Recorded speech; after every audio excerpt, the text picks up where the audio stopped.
Assalamualaikum warahmatullahi wabarakatuh. Nah, sekarang kita ingin melanjutkan pembahasan tentang komplemen dari sebuah himpunan. Kemarin Kak Andi sudah membahas tentang bagaimana misalnya kita punya sebuah himpunan semesta, ya kan?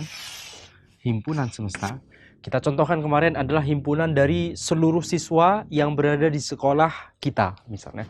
Kemudian ternyata di kelas 2A, contoh kita kemarin, ada siswa bernama Tri dan Adam, ya kan? Kemudian di kelas 2C ada siswa yang bernama Muji. Kemudian di kelas 2B ada siswa yang bernama Iman, dan misalnya Kak Andi ingin tambahkan, misalnya di kelas 2D ada siswa yang bernama Ami. Nah, sekarang kita tahu bahwa kemarin kita sudah membahas seluruh orang yang bukan berada di kelas 2A itu adalah komplemen dari 2A.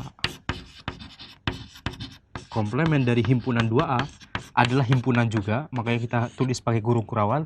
Kita daftar semua orang yang bukan kelas 2A seperti Muji, Iman, Ami, dan orang-orang lain yang tidak Kak Andi tulis di sini. Intinya yang bukan di kelas 2A. Nah, ketika kita mendaftar ini, adik-adik, kita dalam kesadaran kita sebenarnya kita mengasumsikan bahwa kita hanya melihat orang-orang yang berada di himpunan S ini saja. Kita tidak kepikiran dengan orang lain yang di luar sekolah kita, seperti misalnya tetangga kita yang beda sekolah dan sebagainya.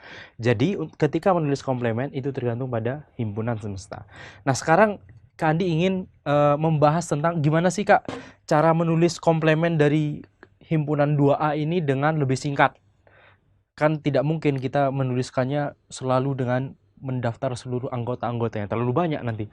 Kalau misalnya kita punya 3 kelas seperti ini di luar 2A, satu kelas misalnya 30 orang, maka 90 orang kita harus daftar.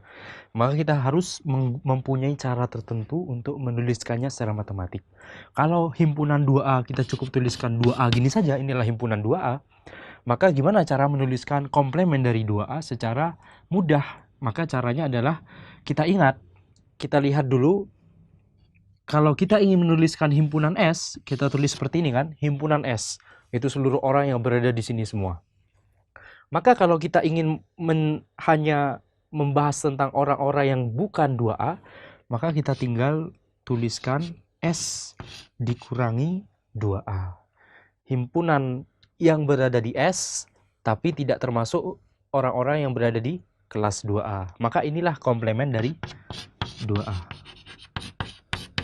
Nah, kalau adik-adik lihat, komplemen dari 2A berdasarkan simbol kita, ini kan hanya simbol, itu sangat tergantung sekali pada S, seperti yang sudah kita bahas sebelumnya.